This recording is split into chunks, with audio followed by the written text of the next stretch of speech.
Hello everyone and welcome to episode number 131 of Husavik Heroes here on Shaun Does FM. I hope you are doing well, and coming up in today's episode we do have the end of European season roundup, looking back at who won the free UEFA competitions as well as the top 5 leagues around Europe. Have a look if we rose on the coefficient. We're also going to play a domestic game against KA as well. So if you are looking forward to today's episode, which as you can see on screen also includes a youth intake preview, then do remember to go down below, leave a thumbs up on the video, and if you haven't done so already and are enjoying this series here on the channel, also remember to hit that subscribe button and turn that notification bell on as well. It is greatly appreciated. So we are going to do the end of European season roundup in today's episode. Unfortunately, we are not in the Champions League final after what happened at the end of last week in the semi-final against Jurgen Klopp's Real Madrid. If you did miss that one, I'll leave a link to it in the top right corner, but we can see later on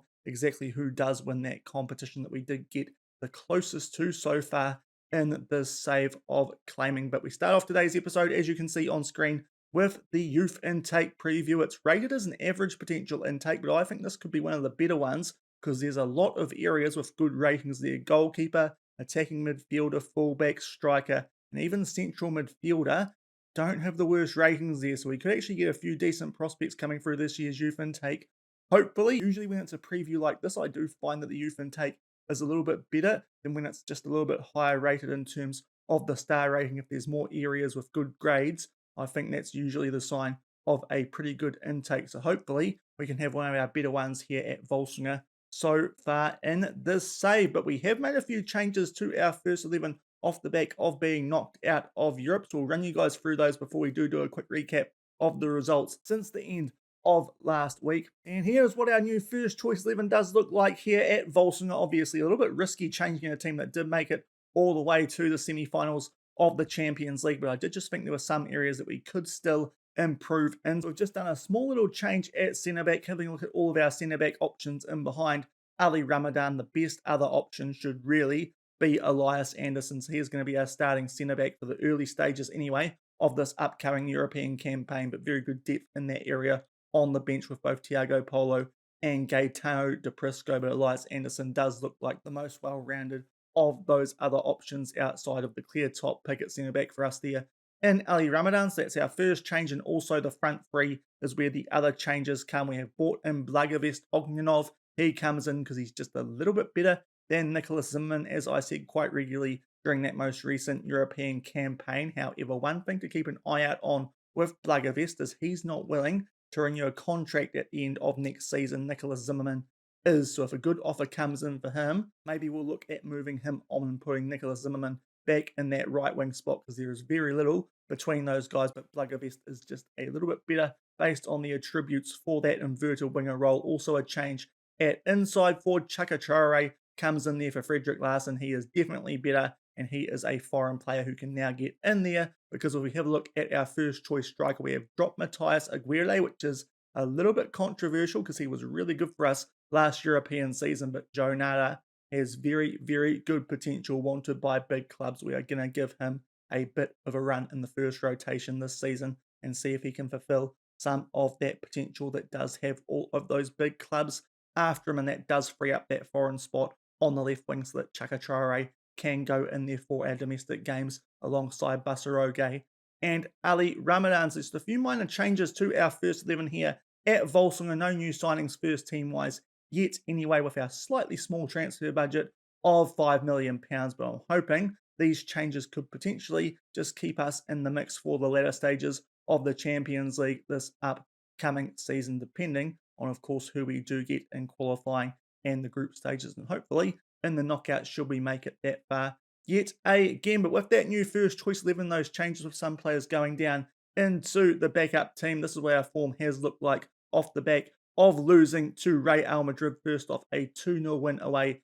at Nuts KR. That was thanks to goals to Thiago Polo and Chaka Traore. Off the back of that, we took on Keflavik at home. Very good 6-0 win here with our first choice team. Basaroge, Ognjanov, Dumbia and Ramadan with goals, as well as a double to Chaka Traore. That was really the first game that new first choice 11 did play together, and coming into this one, we did put out a more rotated team. Nicholas Zimmerman bagging 4 goals in a 9-0 thrashing of Vikinga. So we are in pretty good form domestically, still yet to lose a game. And what that means is we are on top of the table, but we are still very, very early in the domestic league season. Only 3 games played. It is us and Phil here joint at the top, but it is still a very, very condensed table at these early stages, of course, with only 3 games played. But in today's episode, we are going to take on KA. They are currently in 5th with 2 wins and a loss from their opening 3 games. Their wins have came against Keflavik and Akranes, the 2 teams who are really struggling early on. Their loss did come against Nuts KR, who also not doing too great, but did manage to take points off their fellow Nuts team there. So hopefully this is a game that we can be winning. We really should be winning, because this is a team who were predicted to finish quite low on the domestic table this season. We once again are red hot favourites, but we are going to put out that first choice 11 for this upcoming game. Hopefully they can put on a show and keep our unbeaten record going at the early stages here in the domestic season, keep the pressure on Phil here, and hopefully we might end today's episode with a little bit of a gap at the top of the table, but we'll come back shortly and see if we can stay unbeaten against KA in the league. And 13 minutes into this one, we do have our first highlight. We are in our traditional home green uniform, KA in the yellow with the blue shorts, and we do have a good spell of possession here inside the opposition half. Kenny Boreal plays that to Rakasan. Nice ball over the top there for Jonata. Squares that one for Chaka Traore. He's been in some great goal scoring form in the early stages of this season, and after the first highlight, it is already 1-0 Völsungur. A perfect start here inside the first 15 minutes. Rakasan, good ball over the top there. Some heads up play from Jonata to square that for our left winger, and nice and early, it is 1-0 Völsungur. And very shortly off the back of that opening goal, we are back down the end of KA, and we do have a free kick here. Lasana Dumbia will try and put this in the top right corner, but our former goalkeeper in Fredriksson is able to hang on to that very safely, was very well positioned for that free kick. He pumps this deep, but Elias Anderson does win that in the air. As I said earlier, he is hopefully going to be our first choice centre-back alongside Ramadan for this upcoming season if he doesn't perform. 2 very able backups there, and of course Paolo and DePrisco, but we do get a penalty there because Blugavest has been brought down. It should still be Kalen Rakasan on these penalties, and this is a great early chance here to go 2-0 up, but it's very well saved that by Fredriksson, but Rakasan will square this for Blugavest, and the man that did earn us that penalty will put us 2-0 up. So thankfully the save penalty there did not cost us at all, and it's a good start for us here. It was a pretty weak penalty that from Rakasan. Of course, he did go pretty much down the middle, and it was easy to save there for Fredriksson, but squares that for Ognjanov, and we go 2-0 up here inside the first 20 minutes. And not too long off the back of that second goal, another highlight here. It's a free kick for KA. A bit of a poor clearance there from their goalkeeper, but we can't quite keep control of possession, and KA will get their first chance here with the ball, albeit they are still inside their own half. Berntsen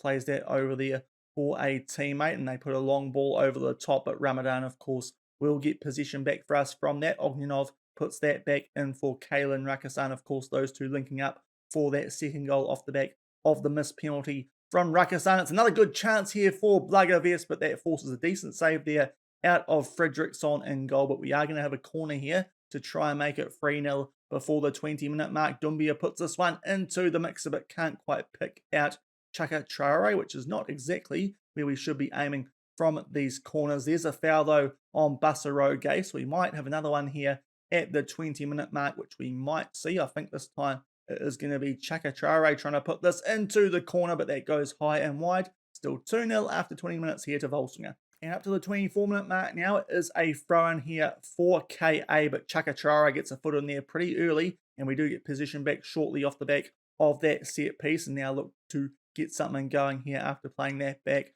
to Elias Anderson. He receives it again. Basaroge up for Traore, tries to put a ball over the top there for his partner on the other wing. Blugavest goes down like an absolute sack of spuds, and I think this could be a second yellow card here for a KA player. It did look like a pretty soft foul, truth be told. I think Blugavest might have been milking that a little bit. That is a big bonus for us there. KA after 25 minutes down to 10 men, and we are already 2-0 up. And up to the 34-minute mark, we have another highlight here trying to make the most of our man advantage with that 2-0 lead that we did get nice and early. Levantan plays that up for Lasana Doumbia right on the edge of the box. Lee puts this far post. Great chance there for Chaka Traore, but puts it wide. Still 2-0 Völsungur with 10 minutes left in the first half. And that is half time. In this one, we take a nice solid 2-0 lead into the sheds, and of course are playing against 10 men as well. So very happy with how this one is going. KA not really threatening us at all. We potentially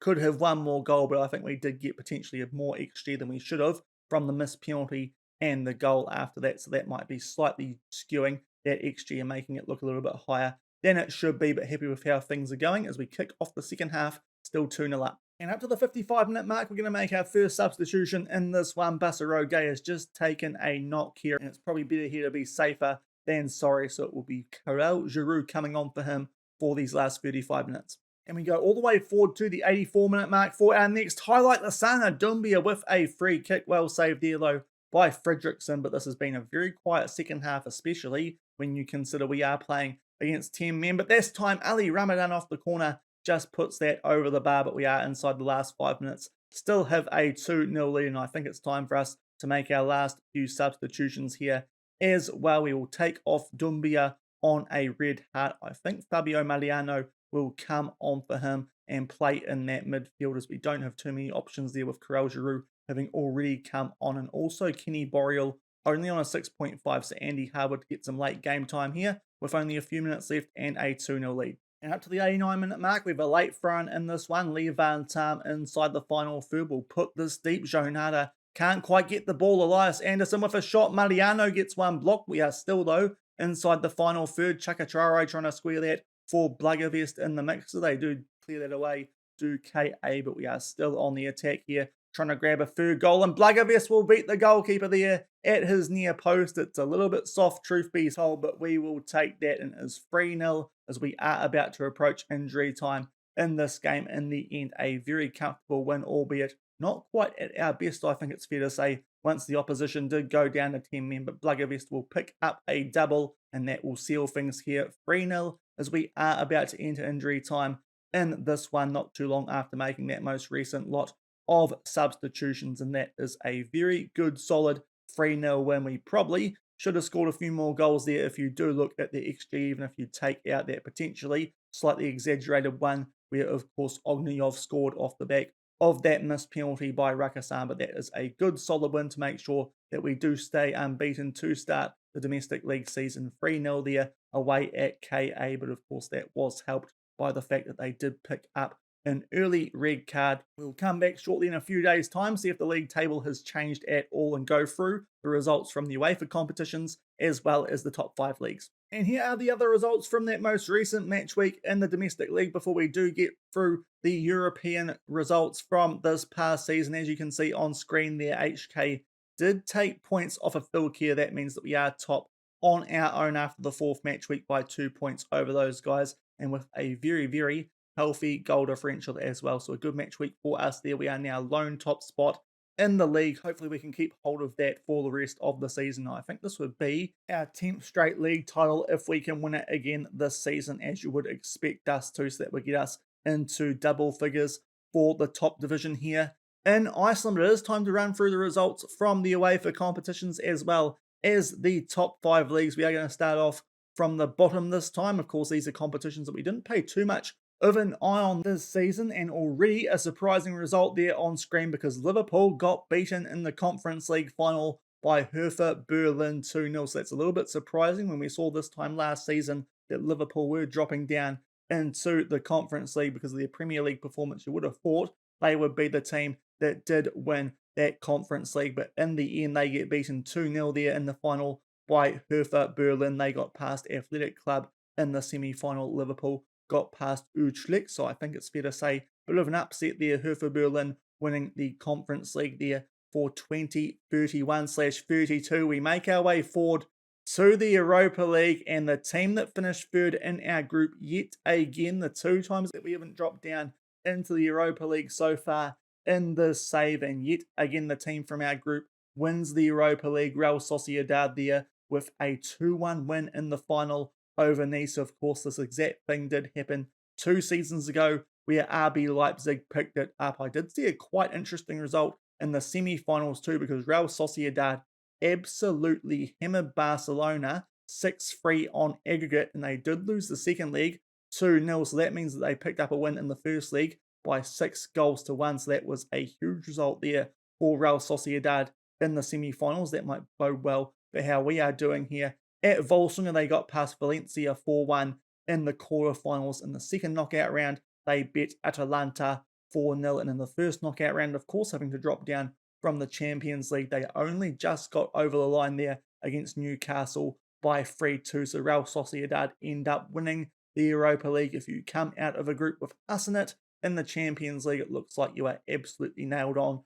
to win the Europa League. Hopefully, if we drop down to that competition again, we can pick up our first bit of European silverware. And of course, we'll now make our way forward to the Champions League, where we do know the final was between Paris Saint-Germain and Real Madrid, and Paris Saint-Germain won it on penalties, 1-1 against Real Madrid. It does seem like Jurgen Klopp doesn't like Champions League finals, it is fair to say, but this time it is Real Madrid who get FM, because you look at the stats there, boy oh boy, they were by far the better team, I think it is fair to say, but they win the penalty shootout 4-2, and it is PSG who pick up the Champions League here in 2031/32 off the back of that win on penalties. You see there, stats-wise, we have quite a few players in amongst that as well. Matthias Aguirre, clearly the top goal scorer in the competitions. Frederick Larsson second with 10 goals as well. Most assists, Lassana Doumbia with 7. The most player of the matches, Matthias Aguirre with 6. And the most clean sheets, Will Lurvik with 9. So certainly a little bit controversial dropping Matthias Aguirre for Jonata in that first rotation. But as I said earlier, Jonata does look like he has quite a bit more potential than Matthias Aguirre, who, according to our reports and staff here at the club, does only have that 3-star potential. Jonata has a little bit more potentially, so we will try and get that out of him for this upcoming European season. But those are the results from the UEFA competitions. PSG winning the Champions League, Real Sociedad the Europa League, and Hertha Berlin have won the Conference League. And now it's time to go and have a look at the top 5 leagues in Europe. And we start off with the Premier League. Yet again, it is Manchester City who picked this up by 5 points. Man United and Arsenal second and third thanks to goal difference, tied on points, and Chelsea fill out that last Champions League spot. Leicester City and Liverpool are in the Europa League. Of course, Leicester City were a team that did make the knockouts of the Champions League from our group this season, and Luton Town, they end up in the Conference League. They are still doing a very good job in this save, picking up that last European spot over the likes of Tottenham and Newcastle, and of course previous winners of the Conference League in this universe, and Brighton as well. Birmingham, West Brom and Sunderland are getting relegated down to the Championship. Over to La Liga, Real Madrid picked this up by 6 points, as you would expect, of course, with the performances of those guys, and of course Barcelona down in the Europa League. Barcelona second, Real Sociedad third, and Sevilla in fourth. The Europa League teams are Athletic Bilbao and Valencia, and Villarreal are in the Conference League. Getting relegated are Real Sporting, Malaga and Real Betis. Over to Serie A, Juventus picked this up by 3 points over AC Milan, of course the team that we did knock out in the first round. In the Champions League, Inter Milan and Napoli round up the Champions League spots. Udinese are in the Europa League as well as Atalanta, so they must have won one of the domestic cup competitions to get that second Europa League spot. And Lazio are in the Conference League for this upcoming season. Crotone, Brescia and Benevento are the teams who are getting relegated. Over to the Bundesliga, it does look like Hamburg are in the second Bundesliga and Bochum are going to be in the Bundesliga, and that would be a promotion for Bochum. So Hamburg, Mainz and Fortuna Düsseldorf, which of course is Xavier Mbuyamba's team, are all getting relegated. So he is going down to the 2 Bundesliga. But Bayern Munich pick up the Bundesliga title here fairly comfortably by 10 points over Dortmund, Hertha Berlin and RB Leipzig. Just get through to the Champions League. It was a 4-way tie for 3rd to 6th there in the Bundesliga. So Hertha Berlin and Leipzig go through. I think based on goal differential, Freiburg can feel very unlucky, exactly the same goal differential as RB Leipzig, but they end up in the Europa League, and Gladbach also in the Europa League, and Bayer Leverkusen get that Conference League spot. But that was a very tight race for the Champions League there in the Bundesliga. And over to League A, it is a tie there halfway in the League A League 2 playoffs. So we don't quite know who's getting relegated just yet, but Saint Etienne and Clermont Foot definitely are, and PSG, as you would expect, being the Champions League winners, absolutely walk League A, winning it by 24 points over Lille, with Montpellier, the other team in the Champions League, Nice and Monaco in the Europa League, and Lyon are in the Conference League for 2032-33 in Europe. And we will have a quick look at the coefficient as well off the back of that most recent European season before it does tick over for 32/33. There you can see there's been no real change for us off the back of getting knocked out at the end of last week. We pick up a 9.5. That means we are going to be on a 36.925 come the next European season. If we click on this, you should see we get a decent rise there up the table a little bit to 13th there based on my very quick judgment, but I think that's how far we are going up. We go above Ukraine, Greece, and Turkey, who all drop below us. So that is a very good season there, of course, by making the semi-finals of the Champions League as well as topping our group in that competition as well. That certainly helped things out there for this season's coefficient. So a good rise for us there. If we have a look at qualification places for 13th, that means that we are going to get our second Champions League spot back as well, along with the Europa League spot, and keeping those two Conference League spots as well. So that will get us back up to 5 teams from Iceland making their way through to European football. That Europa League spot quite good as well, because that gets you into a playoff instead of the third qualifying round. And we would also, or should I say the champions of Iceland,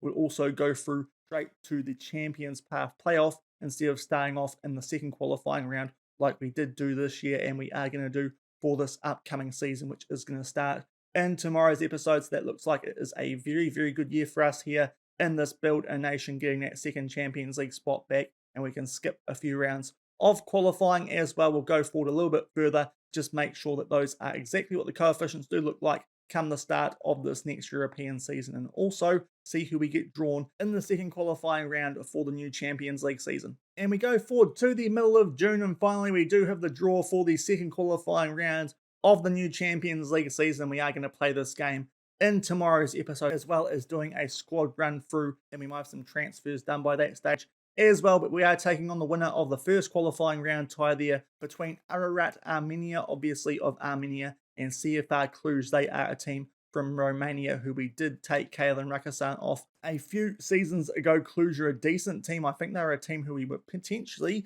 going to be playing in the Champions League playoff last season until they did lose in that third qualifying round. A 3-star reputation team. Hopefully we can still get the job done against those guys, especially now they are without Kalen Rakasan, who is still a favoured personnel there at the club, and the other team who we could play, albeit I think they are the outsiders to be our opposition in tomorrow's episode, are Ararat Armenia with that 2-star reputation. Does look like they might be a little bit worse than their Romanian opponents in that first qualifying round for the Champions League. So that's our opposition for tomorrow's episode. Probably Cluj, but it could also be Ararat Armenia there if there is an update. While we're here, also forgot to mention this when we were doing the roundup of the European results just before, but we did get £14 million more for our coefficient pool money as well. So that is a very good financial year here for the club at Völsungur. Our balance is now over the £50 million mark. So hopefully that will give us a good transfer budget when we eventually do win the league here in Iceland, provided that we do actually do that. Of course, now we could still get into the Champions League by finishing second, but with our squad that we do have here, you would like to think we can continue to keep winning the league, and that guaranteed budget for next season might start to improve as well. As currently they do say it is only 2.6 million currently for this season. We have only got 2.4 million to use as well, so I think we're going to probably have to sell some players before we buy some, if that is going to be something that we do for the first team here leading into this new Champions League campaign. A quick look at the coefficient as well now that the new season has ticked over there. You can see indeed we are 13th, so all that stuff that we ran through before is going to ring true. We need to do better than a 6.25 if we're going to improve for this upcoming season. So that is a little bit of a tough task, albeit if we can do what we did last season, That will be absolutely no problem at all. But we should at least get the jump over a nation, even if we just hold our ground anyway, because Russia are going to be dropping down to a 28.2 and should be dropping below us if we can match what they do for this upcoming season anyway. So hopefully we can start to get a little bit closer to making our way inside that top 10 of this coefficient here for the UEFA competition. So a very good year there for the Builder Nation, making the semi-finals of the Champions League and jumping up to 13th, getting us all the way through, hopefully, to a Champions Path playoff, as well as getting that second spot back for the League Path, the Europa League spot back, and only having 2 teams now in Conference League qualifying out of this ongoing season here in Iceland. And before we do fully wrap things up in today's episode, a quick update of results off the back of the game that we did show you guys in today's episode against KA. We do still remain unbeaten off the back of a 2-0 win there against Breidablik, a 3-1 win away at Hafnarfjordur, and in between that we bet Akranes 4-0 in the second round of the Icelandic Cup, and that was thanks to 4 goals by Matthias Aguirre. So we are still unbeaten, albeit not quite on top of the league table, because Phil Kerr have played 1 more game than us and did make the most of it, so they are 1 point above us. But once we do get that game played, we should go back on top of the table, but already a bit of a gap back to HK, so it could potentially be a battle between us and Phil Kerr for the title here in Iceland this upcoming season. And also at the moment we have had some players away recently as well, because for 2032 there is both the Euros and Copa America going on around about this time. So at the moment we are missing the likes of Gaetano de Prisco. He is away with Uruguay at the moment. We've also got Elias Anderson away on Denmark duty. Peter Lervik is away with Norway. We've got Kalen Rakasan away with Romania, and also of course Matthias Aguirre. He got that game in the Malka Bikram before he went to join up with Peru for the Copa America. So a few players on international duty, but hopefully they are all going to be back for us in time for the start of Champions League qualifying in tomorrow's episode. But I think that does everything for today. If you did enjoy that win there against KA, as well as that good rise up the European coefficient, then do remember to go down below, leave a thumbs up on the video, and if you haven't done so already and are enjoying this series here on the channel, also remember to hit that subscribe button and turn that notification bell on as well. As I said, we will come back tomorrow, play that second qualifying round for the Champions League, and before that we will also do a bit of a transfer update as well as a squad run through leading in to the new European season. So until then, thank you very much for watching. Keep on keeping on, and I'll see you then. Cheers.